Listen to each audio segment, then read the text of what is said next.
툴루즈와의 경기 후 프랑스 현지 매체들의 반응을 살펴보면 먼저 카날 서포터즈는 골이 얼마나 아름다운가요? 덴벨레와의 합작이라는 게시물을 올리며 극찬했습니다. 카날 스포츠는 앞서가는 데는 2분 35초면 충분했다 이강인 이라는 게시물로 극찬했습니다. TNT 스포츠에서는 센세이션 이강인의 슈퍼 팀무브가 골을 만들어냈다며 극찬했습니다.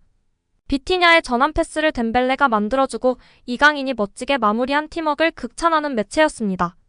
이어 베렌 스포츠 USA는 이강인이 환상적인 플레이로 골을 성공시켰다.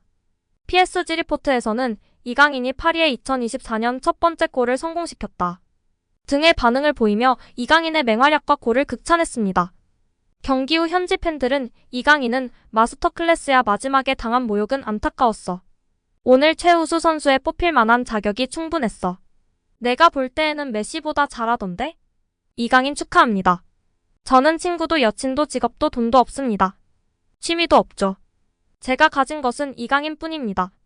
제 옆에는 이강인 선수가 있었고 저의 삶이 다 열정이에요. 이강인을 무척 좋아합니다. 등의 반응을 보였습니다.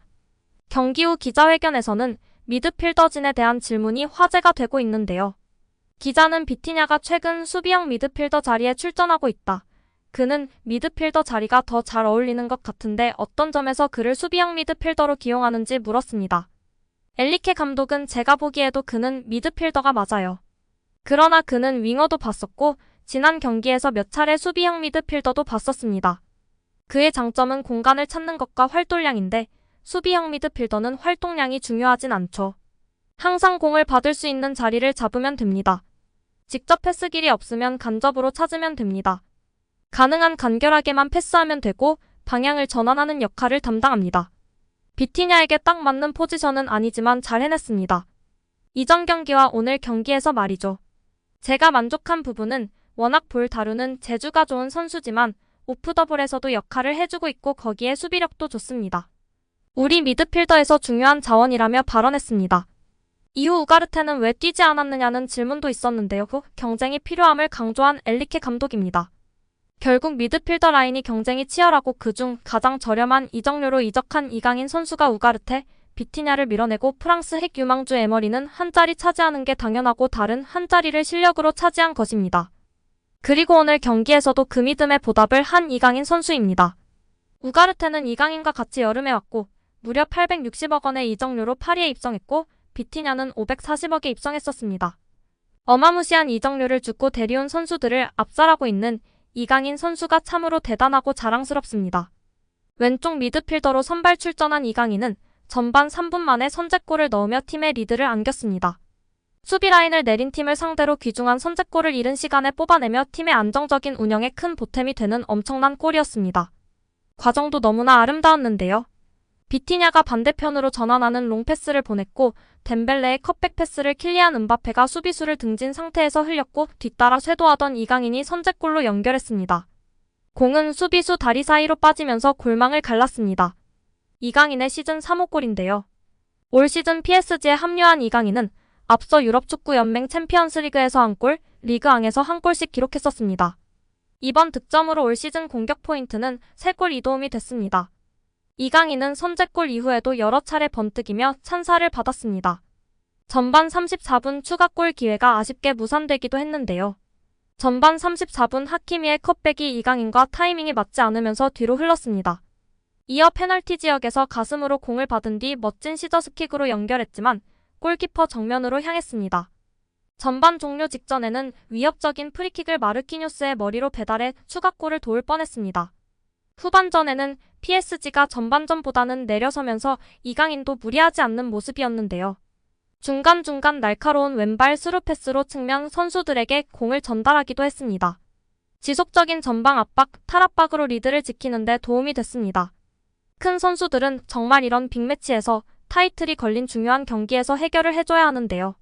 우리 이강인 선수가 맹활약을 보이며 정말 슈퍼스타의 면모를 여과없이 보여줬다고 생각합니다. 큰 경기에 강한 선수가 진짜 월클로 성장할 수 있고 팀의 리더가 될 수 있기 때문인데요. 축구 통계 매체 풋몹에 따르면 이강인은 이날 한 골과 기회 창출 1회, 빅찬스 1회, 유효 슈팅 2회, 드리블 2회 성공, 코너킥 4회, 패스 성공률 96% 등 다양한 공격 지표를 기록했습니다. 평점은 8.3점으로 미드필더 가운데 가장 높았습니다. 추가골을 넣은 은바페와 선방쇼를 펼친 돈나룸마가 8.4점이었고 아슈라프 하키미가 8.8점으로 가장 높았습니다. 경기 후 최우수 선수로는 이강인이 꼽혔습니다. 인터뷰를 가진 이강인은 스페인어로 경기 전부터 이기려고 노력했다. 승리에 기쁘고 즐기고 싶다며 소감을 전했습니다. 최근 좋은 컨디션에 대해서는 항상 팀을 도우려고 하고 열심히 훈련하려고 노력한다며 좋은 선수들로부터 배우려고 노력한다. PSG에 있어 너무 좋다고 발언했습니다. 한편 한국 축구의 미래이자 에이스라 불리는 이강인의 축구화에는 의문의 알파벳이 적혀있어 화제가 되고 있습니다. 축구화뿐만 아니라 정강이 보호대, 늘 끼고 있는 반지 등에도 쓰여있는 이 영문의 정체는 무엇일까요? 이는 이강인이 얼마나 가족을 사랑하는지 알 수 있는 의미 있는 알파벳 조합입니다. 바로 아버지, 어머니, 첫째 누나, 둘째 누나 본인 순으로 이름의 첫 알파벳 이니셜을 따온 것인데요. 매일 신고 매일 입는 축구 용품에 가족의 이니셜을 새겨 넣을 정도로 가족을 사랑한다는 것을 보여주고 있어 팬들의 관심을 받고 있습니다. 최근 PSG 입단 기념 75초 인터뷰에서도 이강인은 쉬는 날 주로 무엇을 하는지에 대한 질문에 가족과 밥 먹기 라고 답한 바 있는데요. 또 다른 매체 인터뷰에서도 늘 그는 가족이랑 무엇이든 같이 하는 걸 좋아한다며 가족, 축구 말곤 없다고 망설임 없이 말했었습니다. 취미 역시 부모님과 누나들이랑 시간 보내는 게 취미라면 취미 라고 답해 감동을 안겼었습니다. 스페인에서 처음으로 멀티골을 넣은 후 이강인은 매체 인터뷰를 통해 누나를 보고 한 셀레브레이션이다. 누나가 내게 매번 골을 넣으라고 하기 때문이다라며 웃으며 이야기했었는데요. 국내 예능 프로그램으로도 알려진 이강인의 누나 이정은 양은 현지서 동생을 매니저처럼 챙기는 것으로 알려졌었습니다. 이강인의 툴툴대는 것 같은 말에서도 누나를 향한 애정이 느껴졌었습니다. 또한 이강인의 정강이 보호대에는 한쪽에는 대한민국 국기, 또 다른 한쪽에는 스페인 국기와 함께 동일한 이니셜 조합 그리고 가족 사진이 새겨져 있습니다. 이강인은 2011년 10살 때 온 가족이 스페인으로 건너가 축구선수 생활을 했었습니다. 피파 규정을 지키기 위해 온 가족이 스페인으로 건너가 자신을 뒷바라지했다는 점에 가족에 대한 사랑이 무척이나 큰 것으로 알려져 있습니다. 2017년 4월 18세 이하 대표팀에 소집되기 전까지 이강인은 스페인 현지에서 축구를 하고 스페인어를 사용하는 일상이 익숙했습니다. 2017년 아시아축구연맹 19세 이하 챔피언십을 기점으로 연령별 대표팀과 함께하는 접점이 많아진 이강인은 2살에서 3살 많은 형들과 대화를 하며 다시 한국어가 익숙해졌다고 고백한 바 있습니다. 한때 스페인 축구협회가 귀화를 추진한다는 얘기도 나왔었지만 이강인의 가족은 그럴 일은 없다고 단호히 거절했었습니다. 먼 나라에서 성장기를 보냈지만 조국을 향한 이강인의 마음은 애틋한 것으로 잘 알려져 있습니다.